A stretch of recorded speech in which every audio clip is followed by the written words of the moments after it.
So doon po ako umaattend sa kanilang pagsamba. So hanggang sa ako po ay humawak ng iba't ibang tungkulin sa dating daan. So hindi lang po ako naging member doon, naging KKTK Vice President po ako noon, naging mang-aawit din po ako kahit wala akong boses. Yan. Tapos naging manggagawa din po ako at naging coordinator ng KNC workers. Ang manggagawa po noon, pag sinasabing manggagawa, ang counterpart po niya ay yung mga pari po natin, mga pastor. Yan. Iba po ang manggagawa noon, tsaka manggagawa ngayon sa dating daan. Sa panahon po namin, pag sinasabing manggagawa, talagang gumagawa. Ibig sabihin, gumagawa kami, wala kaming sahod, wala kaming sweldo, kami pa ang magtatrabaho para mayroon kaming sahurin. Kaya pagkatapos ko po ng mga exposition po noon, mga mini pulong, ang tawag po namin doon, meron po akong tindang patis, yan, mga iba-ibang mga tinda-tinda, yun po yung ginagamit ko sa paglilingkod ko noon. Kasi ang paniniwala ko, kami lang ang totoo, yung ginagawa namin para sa Diyos. So, pati pag-aaral ko, kaya ngayon lang po ako nakatapos ng pag-aaral iniwan ko yung pag-aaral ko kasi paniniwala ko, sabi ni Mr. Soriano noon, maswerte na niya na abutin ng 20 years ang mundo.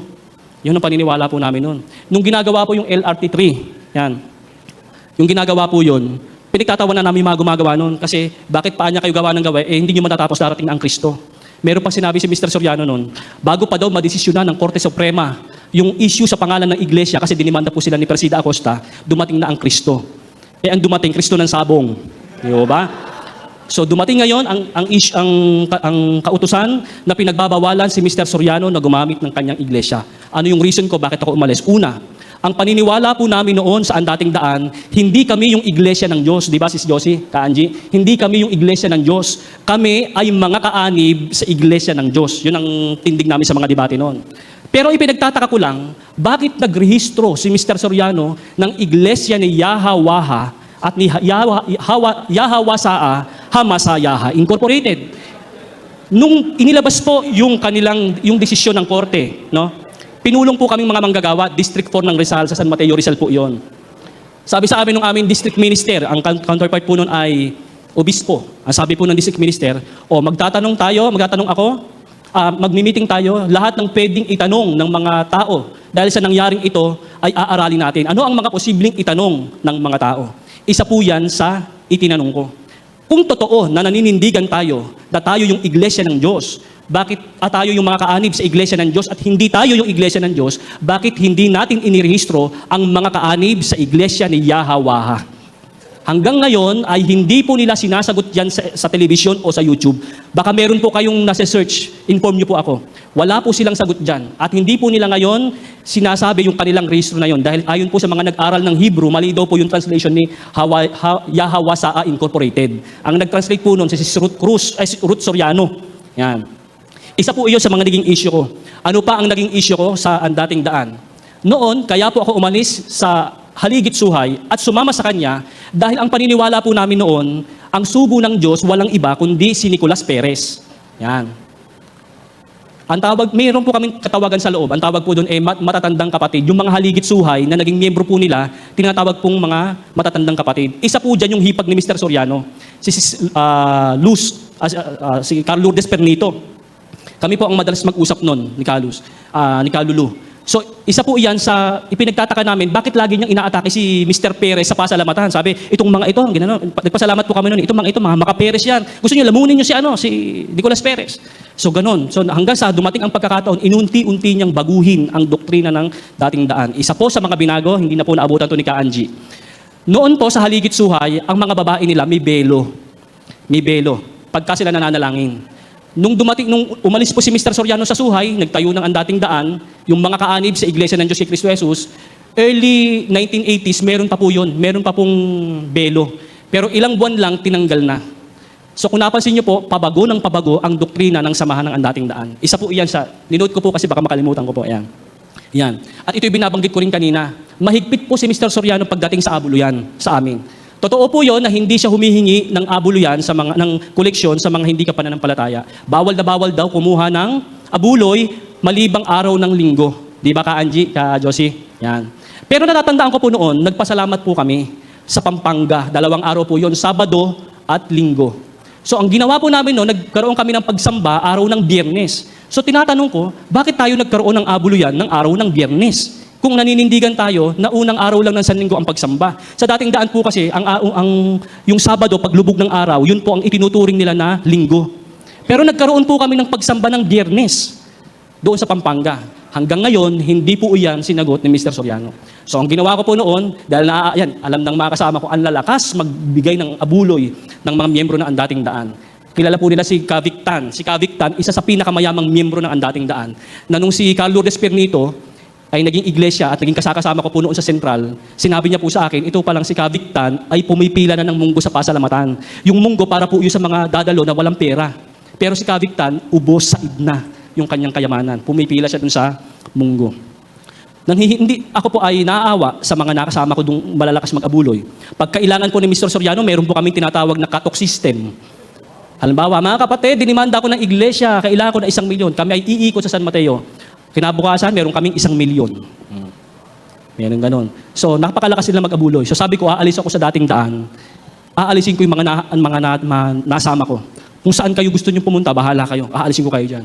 That time, yun po yung pagkakataon na ako po yung nagsuri sa doktrina ng Iglesia ni Cristo. Ayan. Ako po nainganyo noon sa kanilang doktrina na oneness, kakaibang oneness. No? Na ang Diyos Ama, may isa lamang Diyos Ama, si Kristo, walang pag-aaral tao kaagad. Pag sinabing Diyos Ama si Kristo, ay ang Diyos Ama ay isa lang, matik na si Kristo tao. Hindi na nila sasabing anghel, propeta. Pag sinabing Diyos Ama, Diyos yan, matik na tao kaagad si Kristo. Kasi kapag ka naging Diyos pa si Kristo, dalawa na, ganun sila magbilang. Kaya delikado yung makaunawa ng nakasulatan eh. Dahil sa Biblia, ako at ang Ama iisa, hindi nila naintindihan yun. Diba? Sabi ng Diyos, sa 5, upang ang dalawang laman ay maging isa, hindi nila naiintindihan yun. Kasi kung magbibilang sila, ay yung pagbilang ng bilang talaga nila. So yung ibang pagbilang, hindi nila naiintindihan yun. Yan. Ngayon, ako po ay nagsuri sa Iglesia ni Cristo. Ako po ay naging kaanib niyan sa Iglesia ni Cristo from 2005. Napanood po ng the late Eranio G. Manalo yung aking interview sa TV. Pinatawag po ako. Doon po nagpasimula na ako po ay kinupkop sa pabahay ng iglesia. Noon po napakaswerte ko noon. Para akong tumama sa loto. Bakit? Kami po noon wala kaming binabayaran ng kuryente, wala kaming binabayaran tubig. Meron po akong kasama noon sa bahay, pinaalis. Dahil hindi daw marunong magluto, inilagay yung marunong magluto, doon po ako kumakain. So, maliit po ang sweldo doon sa pinagtatrabahuhan ko. Pero hindi pa ako kinakapos kasi binibigyan ako ng mag-asawa. Si KRD, si Kateni. Sabi ko nga po, kahit po ako maging Katoliko, hindi po ako magsasalita ng masama kay KRD Manalo at kay Kateni Manalo. Kasi malaki po ang ginawa nila sa akin na kabutihan. Tinatanong ko pong kabutihan iyon. Pero iba, pag-uusap ay doktrina. Ibang usapan yan. Marunong akong tumanong ng utang na loob, pero alam ko kung hanggang saan ang limitasyon ko. So, tumatanaw ako ng utang na loob kay KRD, sila po ang nagpalibing sa tatay ko nung panahong iglesia pa po ako. Pero pag pinag-usapan na ang aral, maghihiwalay muna tayo. Yan ang ano ko po noon. So ako po ay nag-aral ng pagkaministro sa iglesia sa loob ng 3 to 4 years kung hindi po ako nagkakamali. 10 days na lang, ako po ay magiging 4th year na. Meron po silang pre-college, then 5 taon, then okay ka na, manggagawa ka na sa kanila. Ako po ay 10 days na lang, ay 4th year na. Kaya nagkaroon ako ng tanong, tinanong ni brother yun eh. Nagkaroon ako ng tanong sa mga ministro. Kasi may paniniwala po kami na ang simula daw po ng huling araw ay yung July 27, 1914. Yan daw po ang simula ng huling araw, di ba Ka-Angie? Yan. Ngayon, meron ako nabasa isang sita sa Biblia. Ang nakalagay po doon, ang Diyos na nagsalita, Hebreo 1:1 hanggang 2. Ang Diyos na nagsalita ng unang panahon sa ating mga magulang, sa iba't ibang panahon at sa iba't ibang paraan, ay nagsalita sa atin sa mga huling araw na ito. Yan. Nagsalita sa atin sa mga huling araw na ito. So ang tanong, kailan ba talaga nagsimula ang mga huling araw? July 27, 1914 o nung panahon pa lang ni Apostol Pablo? Di po ba? So tinanong ko po yan sa aking tagapagturo hanggang sa namatay yung isa ko pong tagapagturo. Namatay na rin si KRD, pero hindi po nila sinagot yan sa pasugo. Meron silang sinasagot sa internet. Pero ako po, wag po kayong pakatitiwala na yun nga ang talagang vlog ng iglesia. Kayo naman na naging saksi, mismo sila nagkakatalo sila. Di ba? Magulang sa anak, di ba? Kaya wag may mga fake na ano po dyan, na mga account, mga vlog, wag po kayo. Pero maganda rin siguro pag-aralan siguro yung mga sinasagot nila. Pero sa pasugo, wala po ako matandaan na sinagot po iyon, yung simula ng mga huling araw. So dyan po ako tinawag. Paano naman po ako tinawag bilang isang seminarista? Ako po ay seminaryan ng Our Lady, Order of Augustinian Recollect. But ako po ay, nag-request po ako ng leave. Nagpapasalamat po ako sa mga nanalangin po sa akin. Ako po ay nakaraos na sa aking operasyon. Lalaki po. Joke lang po. Nagpapasalamat po ako kasi tinanggalan po ako ng abdo. Yan po. Wala na po akong abdo, wala na rin po ako appendix. Puso na lang po talaga ang natitira sa akin. Yan po. So, yun po. So, paano po ako bumalik into Catholic? Dati pong nag-share po ako sa CFD Manila, may nagtanong, maliwanag yung iyong batayan. Paano ka naging iglesia ni Cristo? Paano ka nagdating daan? Bakit ka umalis sa kanila? Ano yung batayan mo? Bakit ka umalis bumalik sa Katoliko? Ito na yung sagot ka, Anjing, iniintay nyo. Yan. Una, kung Biblia po ang pag-uusapan, wala pong sino man ang makatututol, kahit anong sekta pa yan, doon sa nakasulat sa Mateo 16:18. At sinasabi ko naman sa iyo na ikaw ay Pedro, at sa ibabaw ng batong ito ay itatayo ko ang aking iglesia, at ang mga pintuan ng Hades ay hindi magsisipanaig laban sa kanya. Kaya ang tanong dyan, Brad, sino ba ang founder mo? Meron tayong record sa SEC. The founders of this association are 1, 2, 3, Felix Manalo. Ang dami nila dun eh. Di po ba? Mr. Soriano, mga kaanib, sabi nila, hindi daw, ang tinatag daw niya ay yung mga kaanib. Hindi daw yung mismong iglesia ng Diyos. Yun ang ano nila eh. Kasi sila daw ay nakisanib. Pati siya nakisanib din. Sino kayang tumanggap? Di ba? Sino kayang tumanggap? Ang alam kong sinaniban ni Mr. Soriano, yung haligit suhay. Yun yung sinaniban niya. Kaya merong tema nun, patutunayan daw niya ang tunay na iglesia, yung kanyang sinasamahan.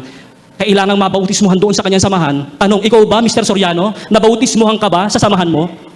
Pagka may naipakita ang dokumento na ikaw ay nabautismuhan sa dating daan, buhubarin ko itong abito. Magpakita ka ng batayan na meron siyang 6 na rehistro eh. Meron siyang 6 na rehistrong iglesia. Iglesia ng mga panganay. Ay, iglesia ng mga bunso. Meron siya noon. Iglesia ng Diyos Ama at sa Panginoong Hesukristo. Meron siyang, or iglesia ng mag-ama. May ganon. Mag-tsuhin ata, mag-amain ata yun. Hindi ko alam. Basta may ganon pong mga rehistro eh. Ganon. Pero magpakita siya na kahit isa lang doon nabautismuhan siya. Kasi ang maipakikita ko, nabautismuhan siya sa haligit suhay. Ang nagbautismo kay Mr. Soriano, yung nakaaway niya, yung founder ng iglesia, kabanal-banalang iglesia ng Diyos. Diba? Yun yung kanyang yun doon siya nabautismuhan. So, kaya atake sa INC. Yung pala sabi niya, si Felix Manalo hindi naman anya na naging nabautismuhan. Siya din naman pala hindi nabautismuhan sa kanyang samahan. Diba? Si Sanji. Ayan. So, yan. Kaya pag kami magtatanong sa inyo, sino ba founder mo? O ngayon, hamunin niyo simbahang Katolika. Sino founder? Wala pang Biblia, may simbahan na. Di po ba? Bakit? Isa po yan sa batayan ko eh. Noon, ang dami ko pong sinabahang relihiyon. Lahat yan sola scriptura. Pag wala daw sa Biblia, walang kaligtasan. Pero merong isang talata sa Biblia na hindi nila kayang tutulan. Yung paborito naming sitas, unang Timoteo 3:15. Ang sabi po doon, ngunit kung ako'y magluwat ng mahabang panahon, ay upang maalaman mo kung paano ang dapat sa mga tao na ugaliin nila sa bahay ng Diyos, na siyang iglesia ng Diyos na buhay at haligi at suhay ng katotohanan. Gusto mo ng katotohanan? Pumunta ka sa simbahan. Pumunta ka sa bahay ng Diyos. Yung iglesia ng Diyos ang haligi at suhay, haligi at saligan, o kung ano pa man yung pinag-aawayan nila dyan, the pillar and the ground of the truth, yung simbahan. Wala pang Biblia, may simbahan na.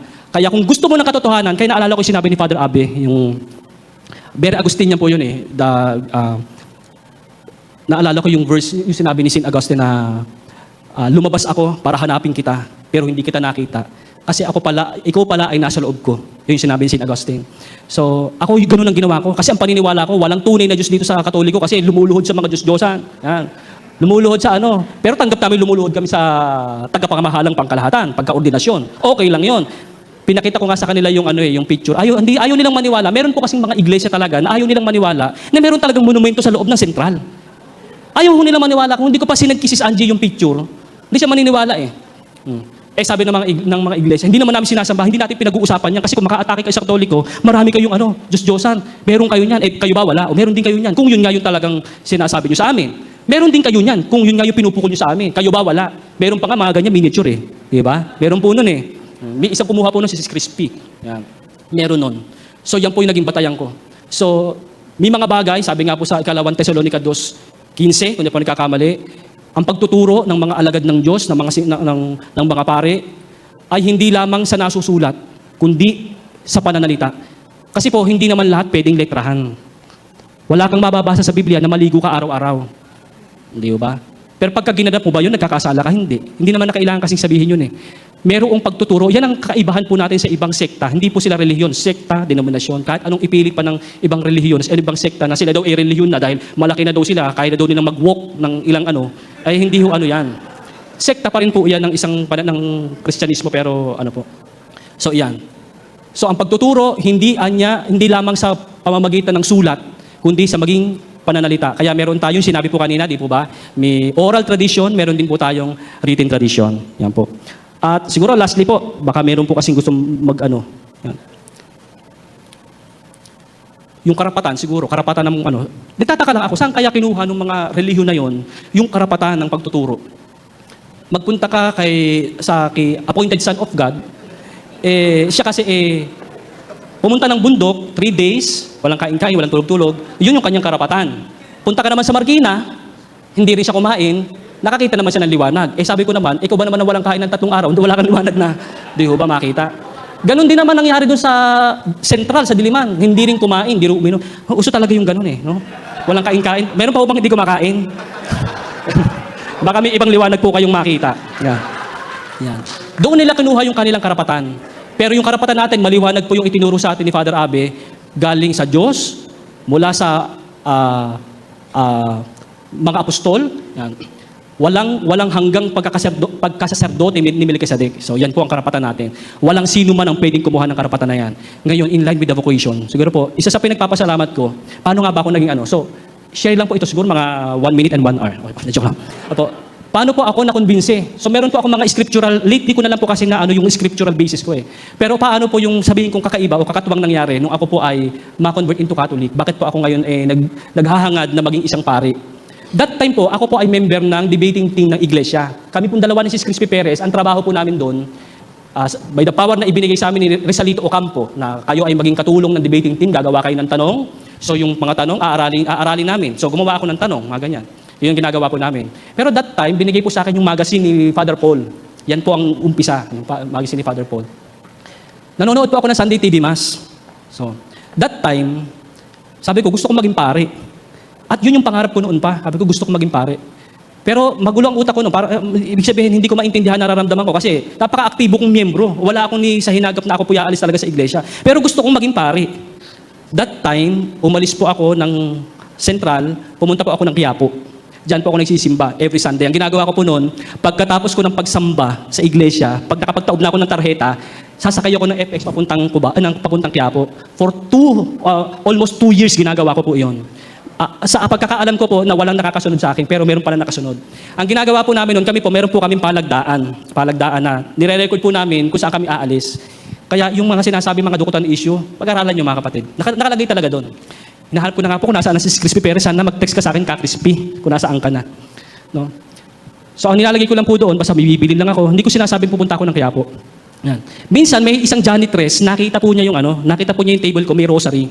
Kaya malaki po ang role ng rosary sa buhay ko Yan, malaki ang role ng rosary ni Mama Mary sa akin sa pag-convert ko into Catholic. May nakitang sa aking drawer nagtrabaho po kasi ako sa College of Nursing for 8 years. So nakita po nila, bakit kami rosary dito? Sabi ko, yan ang halimbawa ng panalangin paulit-ulit. Yan. Di-safe ako. Diba? Yan. Hanggang sa hindi ko na matiis. Alam niyo po, bago po lumabas ang issue, minababalitaan ako sa loob ng pamilya.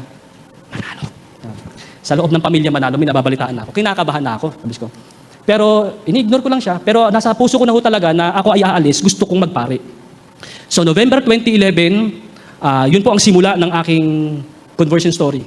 So nung ako po ay gusto ko na talaga magpare, sabi ko, nanay, labas na tayo. Siguro mga January 2013, yan. Labas na tayo, nanay. Yung nanay ko, alam na rin niya na gusto ko magpare. So ang ginawa ko po noon, hindi ako umuwi sa amin kasi masusunda ko saan ako nakatira. Inisa-isa ko yung gamit ko. Yan. Tapos ako po ay umuupa noon. Kumuha ko ng paupahan. So habang hinihintay ko yung May, kasi yung May po ang pasukan nag-apply po ako sa Our Lady of the Angel Seminary. Franciscan din po ako, sister. May dugong Franciscano po ako. Yan po.